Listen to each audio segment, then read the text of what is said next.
If you want to help out and support the channel, there are a few things you can do. Go check out Flipside Gaming and use the promo code VOIDMAGE in all caps. This will get you 10% off all orders $10 or more. And if you go shopping on tcgplayer.com, go use my affiliate link in the description below. That way all purchases you make will go towards helping the channel. And lastly, go check out my Patreon. It's a more direct way that you can help the channel while also getting some more interaction. I appreciate all of your support. If you haven't already, subscribe and hit the notification bell so you don't miss any videos. Hello everyone, welcome back to another 10 underrated Commander cards video. I'm Commander Void and I have 10 different cards to talk about. The first card I want to talk about is Chalice of Life. Yeah, at first there's nothing really special about it. Taps to gain you a life. But once you have 10 more life than your starting life total, which isn't too hard to get in Commander, you can then flip it into the awesome Chalice of Death, which taps to have target player lose 5 life. Now this does already see play in some life gain decks, but a lot of those tend to go for win cons like Aetherflux Reservoir, which are pretty good, no doubt about it, but Chalice of Death is just a little bit more political, to be honest. You can keep using it on the same person. This is no joke. If you can keep this out for a long time, you could very well control the outcome of the game.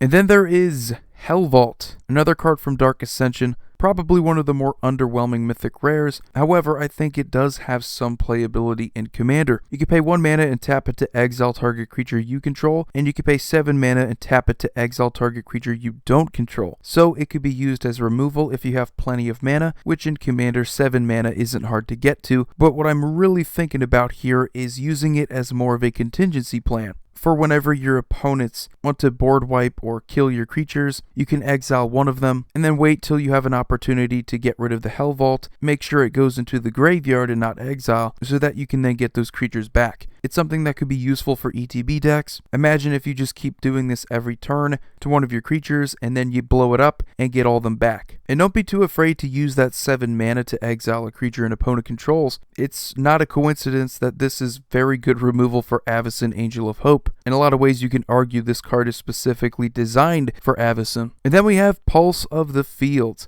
There are these Pulse cards from Darksteel, and I'm really getting into them for Commander because they're perfect. You have multiple opponents. Chances are someone's going to have a higher life total than you. You just gain 4 life. But if that's the case, and there is someone that has more life than you, then you get to return it to your hand so you can use it over again. Instant speed, something that could definitely see play in Commander. There's a bunch of mana that you can have to spam something like this. You'll be able to trigger a lot of cool things like Karlov, get more counters on him. Not always going to work because life gain decks are typically ahead of the game, but it's really cool if you have this late game and you can just keep using it. And then we have Cyanide Artificer, also from Darksteel. Kind of like the artifact version of Candelabra of Thanos. You pay X mana and tap it to tap X target non-creature artifacts, or you can pay X mana and tap it to untap X target non-creature artifacts. The second ability probably going to be the better one. We do have things like Gilded Lotus, Thran Dynamo, artifacts that tap for multiple mana. All you have to do is just pay a couple mana, tap this to free up 6 mana. But this could also be used on your opponent's upkeep. If they have a really good artifacts I just mentioned, you can tap them for that turn so they don't have that mana at their disposal. A really cool utility card.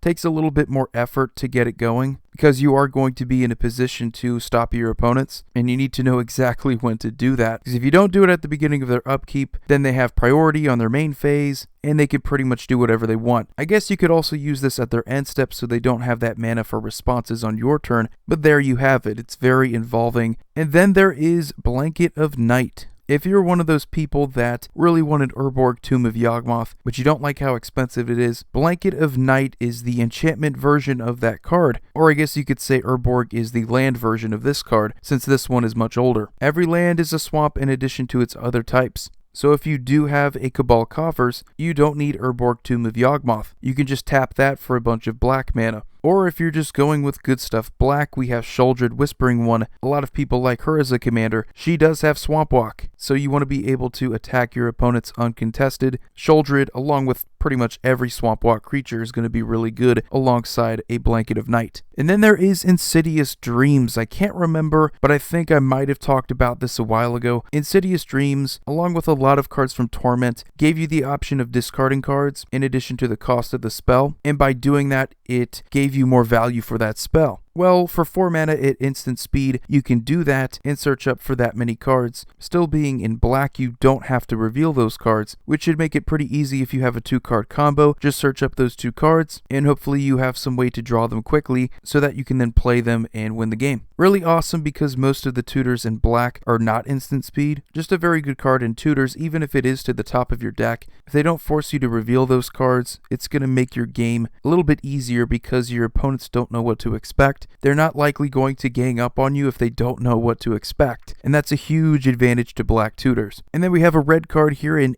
Thor Flash. I brought this card up with a Torbrand deck, and a lot of interesting red cards are starting to see more play now because of Torbrand. Red sources are going to deal an extra 2 damage. So with Thor Flash, if your opponents have a creature enter the battlefield, it's going to be dealt 4 damage, which is an easy way to snuff out those token decks. In addition to other pesky things like elves and goblins, most of them tend to be pretty small. Without Torbrand, I probably wouldn't recommend this card as much because it also deals the 2 damage to your creatures, but because of Torbrand, you are able to force that extra bit of damage to your opponents. And then we have Infested Ruthold. One of the more obscure cards on this list because it does something I just haven't seen before. It gives you a 1/1 green insect creature token every time your opponents cast an artifact, and it has protection from artifacts. So yes, it's a wall. Most people don't like going with defenders unless they have a deck that specifically synergizes with them, but this one actually provides you with tokens in a format where artifact decks dominate. In fact, there are certain storm variants where all they want to do is just keep casting artifacts. Hopefully they don't win that turn, so you get a bunch of those tokens you can attack with. If you really want to surprise people at the table, play something like this because very few people have played with this card before in Commander. And then we have a multicolored card, Journey into Nyx. We have Underworld Coinsmith. Now life gain is kind of the theme of the day here if you didn't get that. We have a few ways to gain some life, and Underworld Coinsmith rewards us for playing more enchantments. This is what I really loved about the Theros block, an emphasis on enchantments with the constellation mechanic. So every time an enchantment enters the battlefield, you're going to gain a life. May not seem like a big deal because, well, how many enchantments are you going to put out there every turn? Probably not that many, but slow and steady life gain can be pretty useful. You also have an activated ability of 2 mana, one of it being white and the other being black, to pay 1 life and each opponent loses a life. So there you have a reason to be ahead on life. You can just pay 2 mana and drain everybody's life total. Abilities like these are super underrated, especially if you can pile it onto whatever other life gain strategy you might have. It's going to make it even easier to grind away at your opponent's life total. And then the last card to talk about is a split card, Driven to Despair from Hour of Devastation.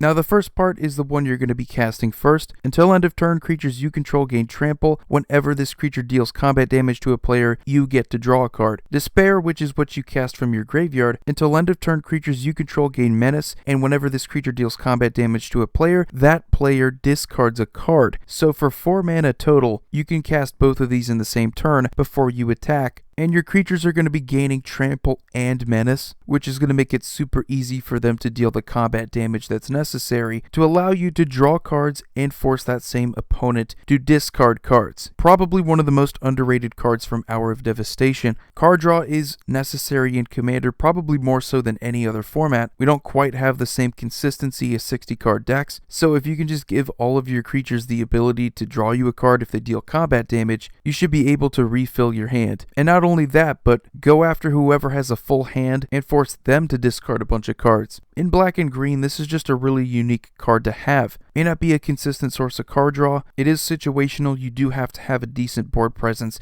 to get a lot out of this card, but I still think it's worth it because you get good keywords like trample and menace. But anyway guys, that's going to do it for this video. Let me know what you think about these 10 underrated Commander cards. Have a wonderful day. Commander Void here signing off. See you all next video. Just wanted to say thanks to the patrons who are supporting me on patreon.com. Go check it out. There are different tiers with their own rewards. One of them is having your name in the credits of my videos. I know it's not much, but it's something that I can do to show my appreciation. Thanks again and have a good day.